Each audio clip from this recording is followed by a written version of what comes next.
Allô?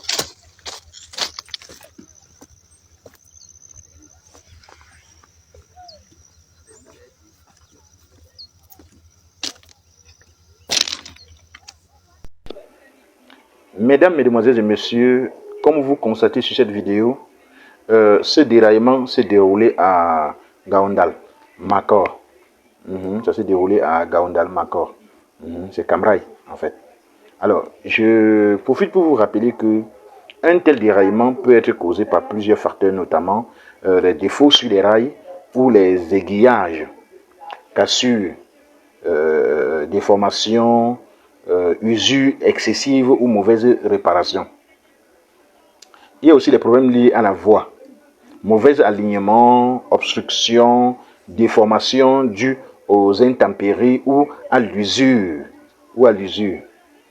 Il y a aussi, ça peut aussi être l'erreur humaine, hein, parce que ici l'erreur de pilotage, mauvaise signalisation ou tout simplement mauvaise gestion de la circulation. On peut aussi avoir un problème mécanique, voilà, de défaillance des roues, des freins ou des composants du train. On peut aussi par ailleurs avoir aussi des conditions environnementales. Des conditions environnementales, n'est-ce pas, peuvent aussi être, n'est-ce pas, à l'origine. Il s'agit de quoi? Tempête, glissement de terrain, inondation ou neige qui affectent la stabilité de la voie. N'oubliez pas aussi le vandalisme ou sabotage. On ne sait jamais. Donc, ici, on peut parler d'actes malveillants affectant la voie ou le matériel roulant. Donc, et comme on ne pourrait pas citer ces éléments sans toutefois apporter quelques solutions. Donc, voici les solutions pour prévenir le déraillement. 1. On a l'inspection régulière des voies. Entretien et vérification fréquents pour détecter toute usure ou déformation.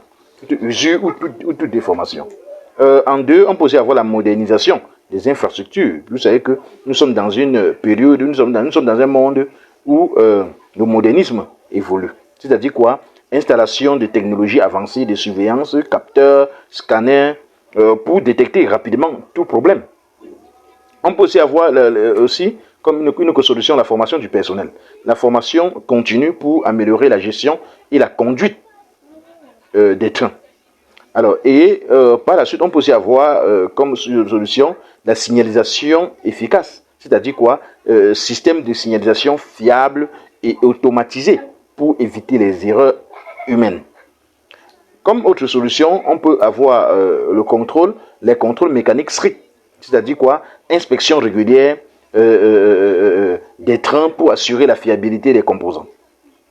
Et comme solution, on peut aussi avoir la gestion météorologique proactive, c'est-à-dire surveillance des conditions météorologiques et adaptation des itinéraires en conséquence. Donc un train ne doit pas prendre la route sans toutefois vérifier les conditions naturelles. Et pour clôturer tout, la sécurité renforcée contre le sabotage. Donc une surveillance accrue des voies et contrôle de sécurité. Voilà. Donc tous ces éléments, n'est-ce pas, sont des solutions, nettement que nous sommes dans une période où nous venons à peine de finir avec les élections et tout. Donc, tout sabotage peut être aussi, n'est-ce pas, possible. Merci de regarder cette vidéo. À très bientôt. Ouais. Comment tu peux aussi regarder une vidéo sans t'abonner? Abonne-toi. Surtout clique sur la cloche de notification. Ça, c'est la page de Buzz. Si tu veux être au courant des buzz et toutes les actualités au 237, abonne-toi et clique sur la cloche de notification. Partage aussi pour m'encourager. Surtout, si tu as quelque chose à dire, papa, lâche un commentaire.